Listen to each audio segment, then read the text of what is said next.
Chers internautes, amis téléspectateurs, nous vous saluons. Nous vous savons encore une fois très nombreux pour pouvoir suivre cette émission, votre émission que vous aimez, l'émission intitulée Parole de vérité. Vraiment, nous vous disons merci. Nous sommes heureux de vous savoir si nombreux pour pouvoir suivre une fois encore cette émission. Nous disons merci, merci, merci à tous ceux qui nous ont appelés. Nous disons merci à tous ceux qui nous ont envoyé des CMS. Nous disons merci à tous ceux qui nous ont déposé des messages. Nous leur disons vraiment merci. Qu'il plaise à notre Seigneur de vous bénir. Vous qui nous avez déposé des messages sur Internet, vraiment nous vous disons merci.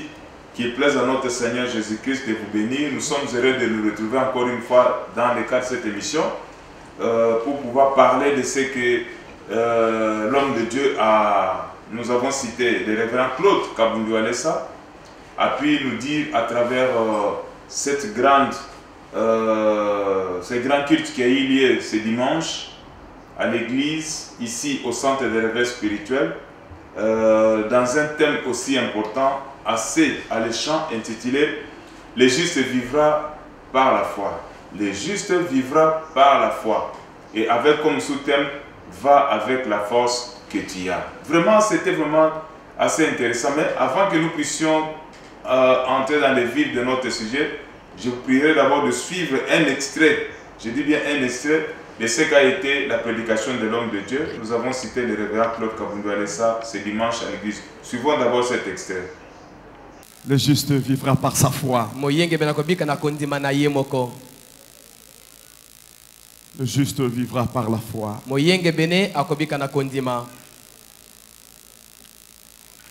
Hébreux 10, 38, 39. Hébreux 10, 38, 39. Le juste vivra par la foi. Hébreux chapitre 10, le verset 38 à 39, nous lisons dans les noms puissants de Jésus.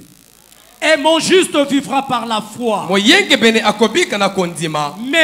s'il se retire, mon âme ne prend pas plaisir en lui. Mais s'il se retire, moi Dieu, mon âme ne prend pas plaisir à lui.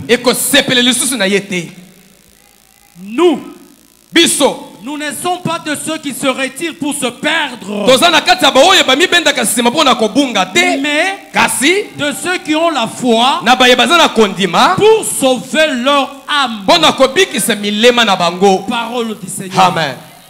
La foi c'est une capacité surnaturelle que Dieu donne à quelqu'un pour qu'il soit sauvé, pour vivre qu'il vive les merveilles de Dieu, pour vivre délivrance pour qu'il vive la délivrance de Dieu, pour obtenir la bénédiction de Dieu. Le canal, c'est juste la foi. Amen. Amen. Amen. Amen. Amen. Amen. Notre sous-thème c'est quoi? Va avec cette force que tu as, tu vaincras. Va avec la foi que tu as, tu vaincras. Ne se retire pas. Ne recule pas. Avance seulement. Avec la foi que tu as, tu vaincras. Gédéon. Juge chapitre 6. Juge chapitre 6. Verset 12 à 14. Du 12e au 14e verset. Juge 6. 12 à 14. Tu peux lire. Juge chapitre 6. Du 12 au 14e verset, nous lisons. Oui. L'ange de l'Éternel lui apparut. Et lui dit, l'Éternel est avec toi. Vaillant héros. Gédéon lui dit, mon Seigneur, si l'Éternel est avec nous, pourquoi toutes ces choses nous sont-elles arrivées? Et où sont ces prodiges que nos pères nous racontent? Quand ils disent, l'Éternel ne nous a-t-il pas fait monter hors d'Égypte? Maintenant, l'Éternel nous abandonne et il nous livre entre les mains des Madians. L'Éternel se retourna vers lui et dit, va avec cette force que tu as et délivre Israël de la main de Madian. N'est-ce pas moi qui t'envoie? Parole du Seigneur. Amen. Verset 16. Verset 16. L'Éternel lui dit, mais je serai avec toi et tu battras Madian comme un seul homme.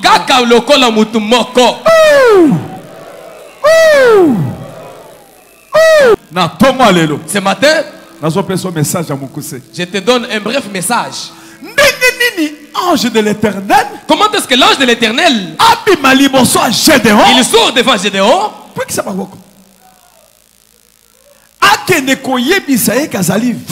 pour lui dire qu'il est vaillant héros, lui qui n'a jamais combattu? Calme, calme. Bien-aimé, tel que tu es là,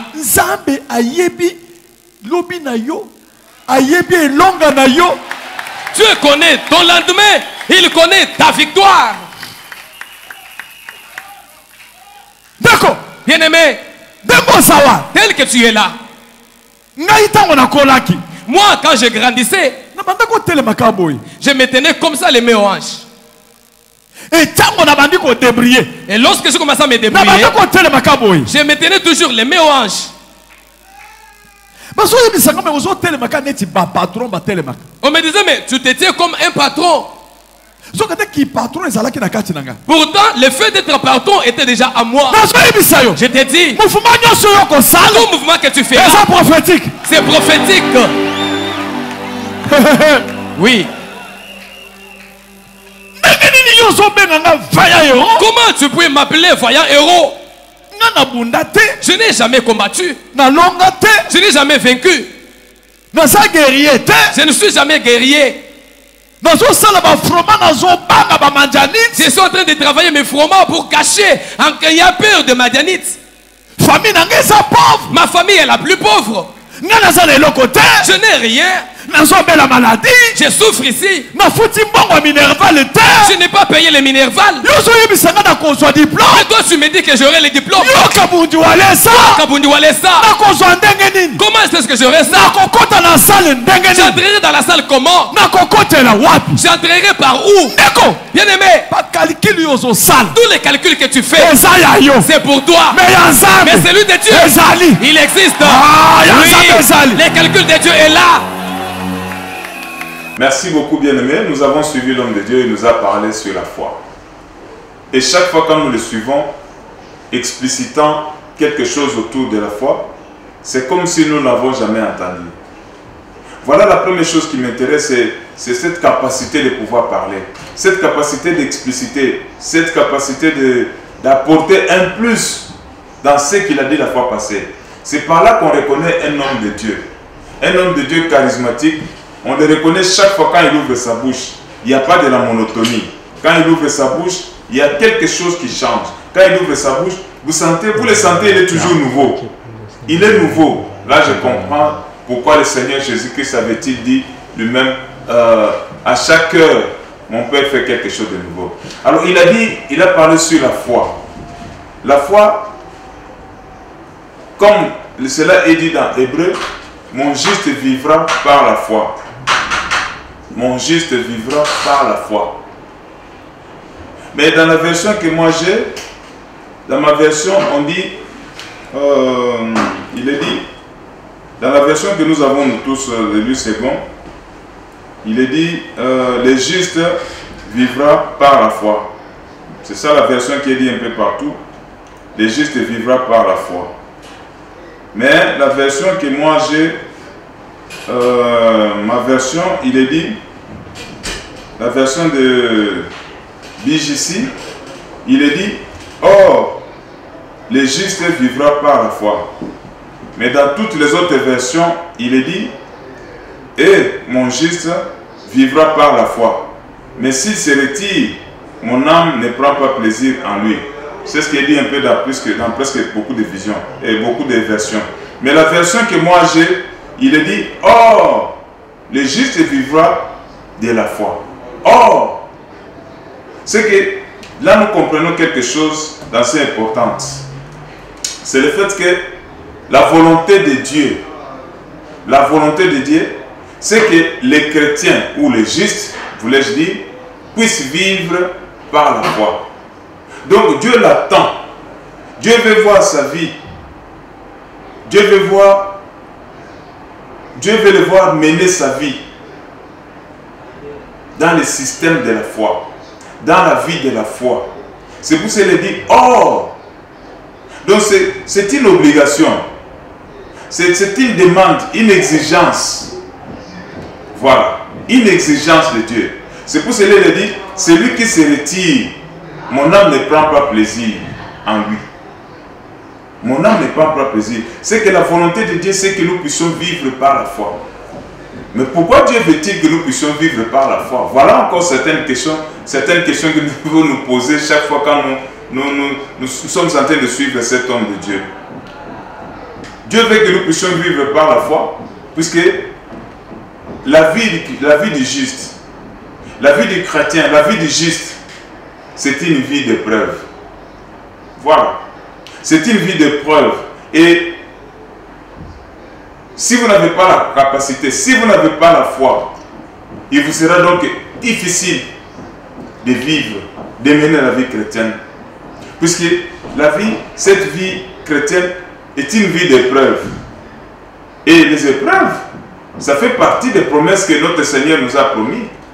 Il nous a dit, à mon nom, on vous maltraitera. À mon nom, on vous fera ceci. À mon nom, on vous emprisonnera. À mon nom, on fera ceci. Voyez-vous, Dieu ne nous a pas seulement laissé le pouvoir de marcher sur les scorpions, le pouvoir de marcher sur les serpents. Non, il ne nous a pas seulement laissé, comme il a dit, celui qui me suit, il aura le centuple dans ce monde présent et le centuple dans le monde à venir. Ça, c'est vrai.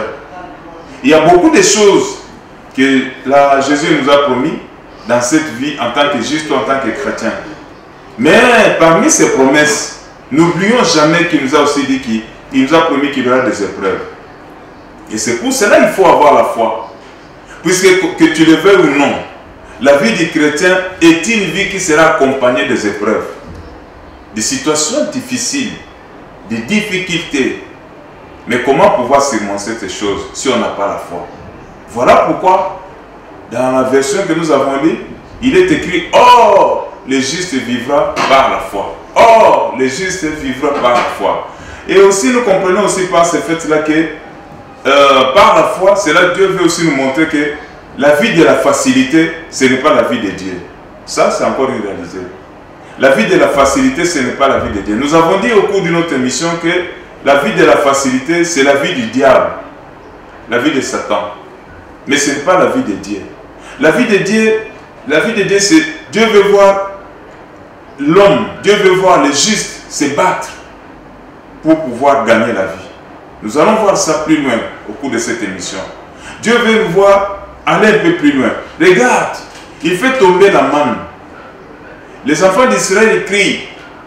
Ils disent, Seigneur, nous en avons assez. Nous voulons quelque chose de nouveau. Dieu leur envoie la manne. Mais la Bible dit qu'il envoie la manne à une distance d'une journée. C'est-à-dire la manne tombe. Mais il ne fait pas tomber la manne dans les camps. Il fait tomber la manne à une distance d'une journée. Donc, vous marchez, je ne sais pas moi, de 6 heures jusqu'à 12 heures, vous ramassez, et puis vous faites encore 6 heures, vous retournez au camp à 18 heures. Vous consommez, et il dit, celui qui va garder pour dire que non, demain je n'irai plus encore là-bas, c'est trop loin, que je garde. Vous gardez le matin, quand vous venez ouvrir, vous trouvez la manne là, ça devient pourri. Donc de façon que vous puissiez vous tenir encore debout, marchez encore. C'est ça la vie de Dieu. Il fait tomber la caille des oiseaux la viande, la chair, comme il se plaignait. Nous en avons assez de la manne, nous en avons assez de la manne. Nous avons besoin que tu nous envoies un peu de la chair. Il leur a envoyé la caille. C'est Dieu qui les avait envoyés. Il a envoyé, mais encore à une distance d'une journée.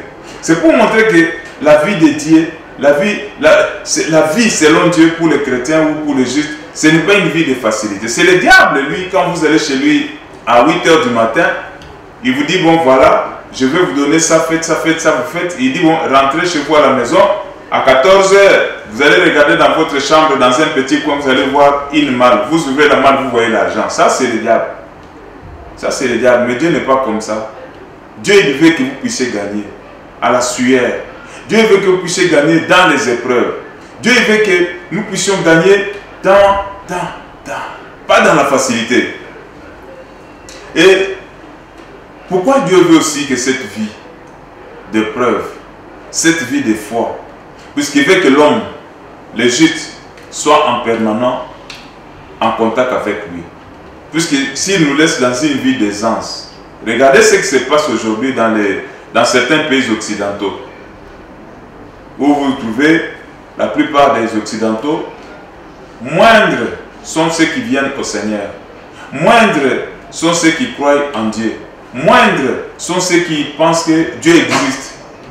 Beaucoup, comme ils sont il a son assurance santé, il a le compte bancaire, il a sa maison, il vit dans un pays où il y a la paix, il n'a jamais vu la guerre, il vit dans un pays où tout est beau, tout est bien, ses parents lui ont laissé des richesses. Et une telle personne vous dit que non, Dieu existe. Il ne peut pas accepter. Ou s'il croit peut-être, c'est pour peut-être vous plaire. Mais si vous la mettez dans un terrain où il y a l'épreuve, vous dites non, voilà, supporter les épreuves. Beaucoup ne résistent pas, ils disent bon, pourquoi souffrir? C'est pas bon, ils abandonnent. Mais la Bible dit, oh, le juste vivra par la foi. Alors, bien aimés dans le Seigneur, nous avons par là pu découvrir certains mystères cachés dans la volonté de voir les chrétiens, dans la volonté de Dieu de voir les justes évoluer, vivre dans la foi, vivre dans la foi. Et la foi aussi, l'homme de Dieu nous a fait voir que la foi, c'est un trésor aussi. Puisque grâce à la foi, par les moyens de la foi, vous pouvez gagner la vie. Puisque la foi en elle-même, c'est un trésor. Par la foi, on peut gagner la vie. Par la foi, beaucoup de choses peuvent être obtenues par la foi. Et beaucoup de grands serviteurs de Dieu qui ont marqué l'histoire de la vie chrétienne ou la vie religieuse, vous trouverez que c'était des gens qui avaient de la foi. C'est par la foi que ces gens-là, ils ont fait ceci. C'est par la foi qu'Abraham a reçu Isaac. C'est par la foi que Sarah eut confiance en celui qui avait tenu promesse. C'est par la foi, c'est par la foi, c'est par la foi. Et c'est ça la vie. Donc, jusqu'à la fin du monde, jusqu'au retour de notre Seigneur, c'est toujours par la foi. Ça sera toujours par la foi. C'est pour cela qu'il dit, si quelqu'un se retire, Dieu ne prend pas plaisir. Dieu résiste. Dieu s'oppose à ceux qui se retirent, ceux qui abandonnent la foi. Et il est dit dans la Bible aussi que sans la foi, nul ne peut les plaire. Et le diable aussi, sachant cela, chaque fois quand il vient pour attaquer les chrétiens, la première chose qu'il combat, la première chose qu'il cherche, c'est arracher la foi. Arracher la foi. Puisqu'il sait que dès que la foi est retirée, il a pris sa foi et le juste ne plaira plus à Dieu. Il va se retirer.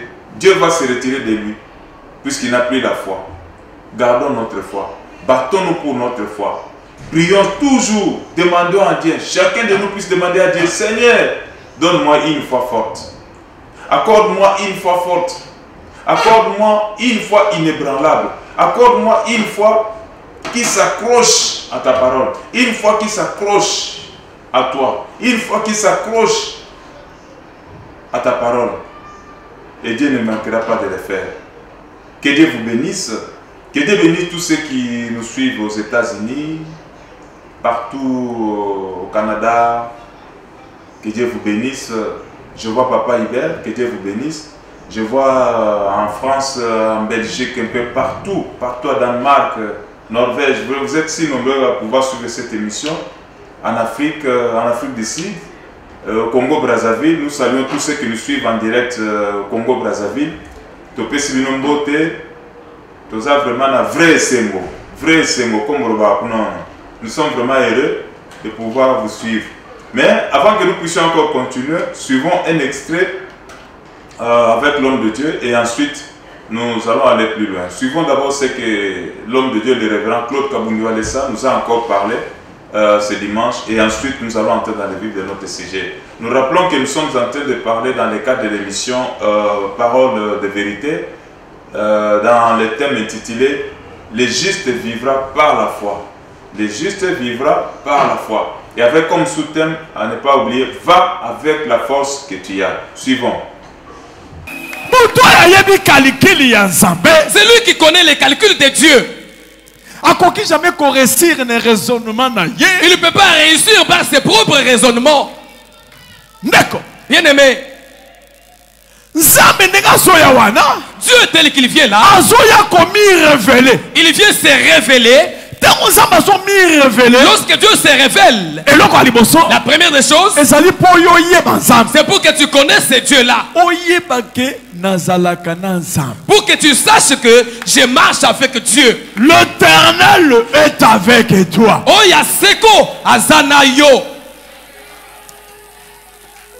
L'ange est en train de dire à Gédéon, Gédéon, je suis venu vous informer que chaque fois que tu es en train de souffrir, l'Éternel a toujours été avec toi. Malgré la souffrance, l'Éternel est avec toi.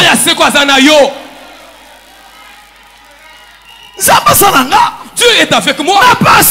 Dans ma souffrance ici. Non, c'est une école de formation. C'est une école de Dieu. Christianisme est une école. Le christianisme est une école. Il faut les étape école. Tu dois franchir ces étapes de l'école. Christianisme est sa vie à combat. Le christianisme est une vie de combat. Il faut on dit ma humiliation. Tu dois accepter l'humiliation. Il faut on dit ma critique. Tu dois accepter qu'on te critique. Il ne faut pas répliquer. Parce que Romains 12, 19 à 21 sur le banini. Romains 12, 19 à 21. Amen. Et sur le banini. Hey.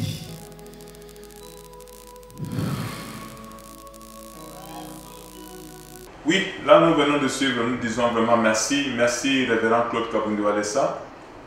Merci beaucoup, que Dieu vous bénisse énormément là où vous êtes.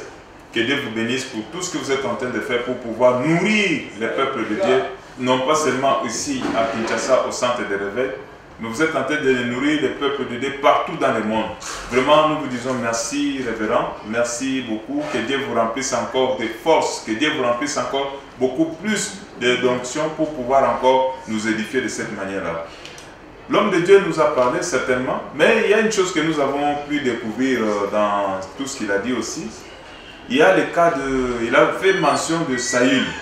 Saül, vous le connaissez, il était le fils de Kish. Il était le fils de Kish. Il était à la recherche des brebis de son père. Des brebis de son père qui étaient perdues. Il a pris son porteur ou son garde-corps, celui qui se tient à côté de lui. Ils sont allés en train de chercher les brebis de son père qui étaient perdues. Mais dans le cas de cette recherche des brebis, Dieu avait pourvu autre chose. Voilà comment Dieu fonctionne. Lui, il est à la recherche des brebis. Dieu lui fait retourner les brebis déjà à la maison. Mais Dieu les laisse partir. 3 jours après, ils vont voir les serviteurs de Dieu, les prophètes. Celui-ci leur dit, c'est Dieu qui avait fait cela. C'est Dieu qui avait voulu que les brebis se perdent, afin que vous puissiez venir ici. Et que je puisse vous donner le message que le Seigneur a mis dans ma bouche. Et quel était le message? Que c'est toi qui vas diriger le peuple, tu seras roi. Voilà comment Dieu fait les choses. Ce que l'homme de Dieu a appelé la révélation. La révélation de sa vie. Beaucoup de gens ont échoué dans la vie puisqu'ils n'ont pas pu comprendre, ils n'ont pas pu réaliser ou comprendre exactement qu'est-ce que Dieu voulait dans la vie. Beaucoup sont passés vraiment à côté de leur vie et ils en regrettent aujourd'hui. C'est comme dit un certain adage francophone qui dit jeunesse si je savais et vieillesse si je pouvais. Je reprends. Jeunesse, si je savais. Et vieillesse, si je pouvais. Mais c'est déjà tard. Tard pour la jeunesse, puisque on a brûlé sa jeunesse. On a brûlé sa jeunesse puisqu'on n'a pas pu comprendre. On n'avait pas la révélation de son futur. On l'a brûlé. Et la vieillesse aussi qui dit, oh vieillesse, si je savais, et si, pardon, vieillesse, si je pouvais. Mais c'est déjà tard. On ne peut plus retourner encore à la jeunesse. Et c'est ce que l'homme de Dieu dit. La meilleure des choses, c'est de connaître, d'avoir la révélation de sa vie. Quand on a la révélation de sa vie, on commence à vivre en fonction de cette révélation. On commence à vivre en fonction de cette révélation toute sa vie. Saül qui était prince, Saül qui était appelé à être roi, il était en train de chercher 3 brebis de son père qui étaient prédits, 3. Et le prophète dit, mais toi tu cherches 3 brebis. Ne se dit pas que tout Israël, toutes les brebis d'Israël, c'est à toi, Dieu te les a données. Oh là là, ça c'est terrible. Ça c'est terrible. Il a dit une chose encore, l'homme de Dieu, qui m'a beaucoup plus plu. Il a dit, quand quelqu'un a la révélation du Seigneur, quand il a la révélation de ce qu'il est et de ce qu'il sera, Dieu s'investit en lui. Dieu vient s'investir en lui. Dieu s'investit en lui. Et non pas seulement Dieu s'investit en lui, Dieu aussi les bâtit.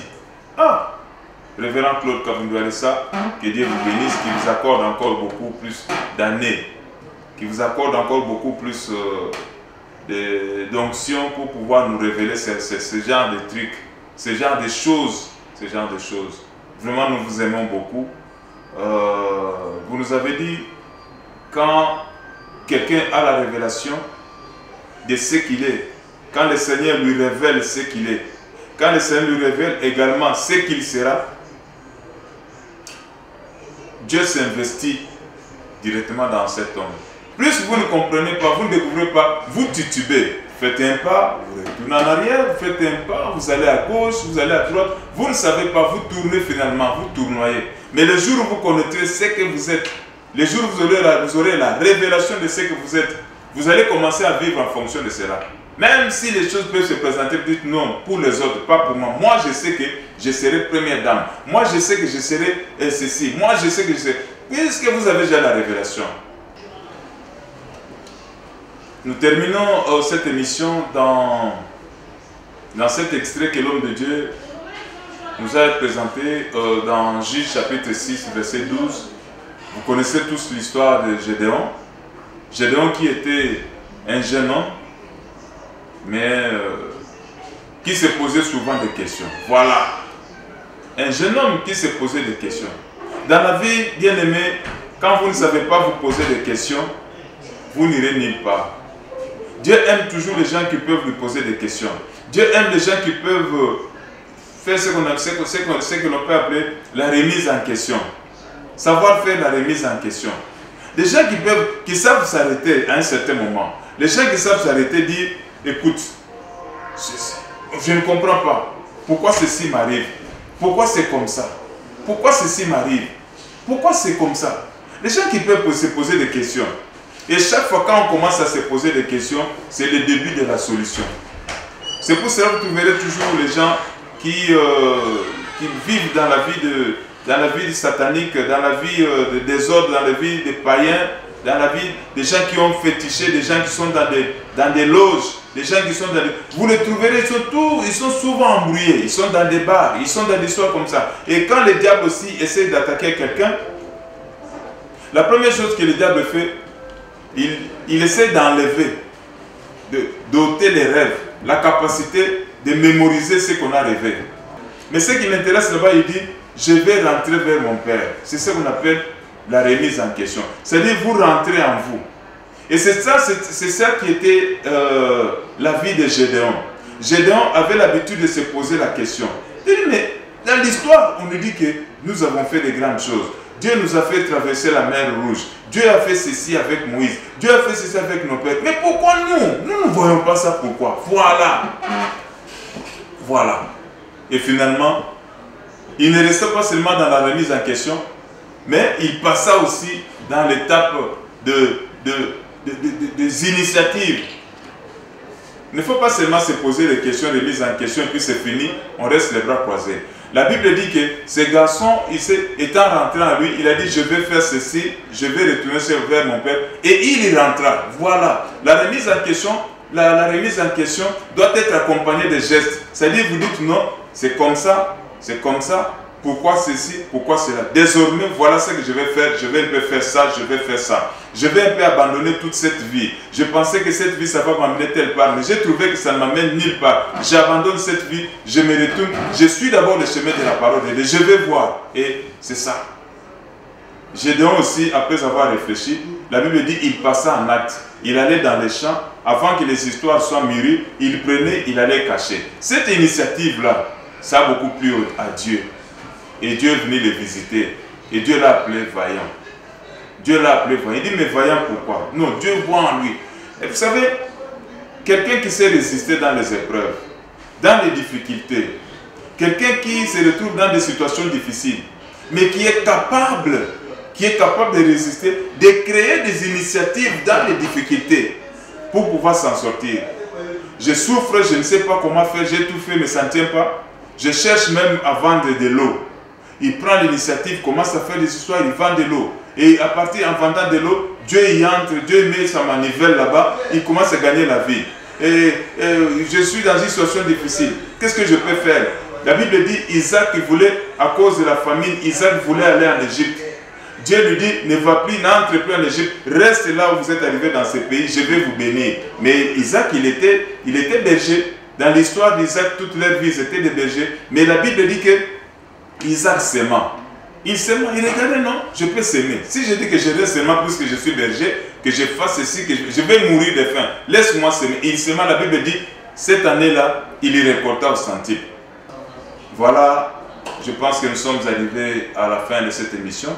Dieu est capable de vous appeler aussi vaillant. Dieu est capable de vous appeler aussi grande femme d'affaires, première dame de la République. Dieu est capable de vous appeler grand homme d'affaires. Dieu est capable de vous appeler, je ne sais pas comment.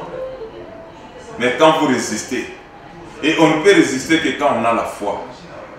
On ne peut résister que quand on a la foi. Donc que chacun de nous puisse demander à Dieu de lui donner une foi forte, une foi résistante, une foi inébranlable dans les événements, dans les difficultés, dans les secousses, dans les... Non, une foi forte, une foi forte. Encore une fois, nous sommes arrivés à la fin de cette émission. Nous aurons le temps de décortiquer encore les différentes prédications de l'homme de Dieu dans les jours à venir. Pour le moment, nous nous arrêtons là-bas. Nous disons merci à vous tous qui nous avez suivis. Partout, vous nous avez suivis, dans vos chambres, dans vos salons, dans vos bureaux, dans vos voitures, partout, dans vos maisons. Vraiment, que Dieu vous bénisse. Que Dieu vous bénisse. Soyez toujours fortifiés. Attachez-vous à Dieu. Attachez-vous à son serviteur, le révérend Claude Kabundou Alessa, comme il est dit dans la Bible. Confiez-vous en l'Éternel, vous réussirez. Et confiez-vous à mes serviteurs. Confiez-vous à l'Éternel, vous serez affermis. Et confiez-vous à mes serviteurs, vous réussirez. Une fois, que Dieu vous bénisse. Je dis merci à celui qui était derrière les caméras. Il s'appelle Lipa Moto, c'est mon complice de tous les jours. Je dis merci également à Tonton Grasse, c'est lui mon réalisateur de cette émission. Que Dieu le bénisse. Moi, c'est votre humble serviteur, un instrument inutile qui ne pouvait faire que ce que je pouvais faire. Je m'appelle Valérie Okoka Batunanga, comme il m'a appelé Papa Para Walesa. En tout cas, je vous bénis, je vous dis merci et que Dieu vous bénisse.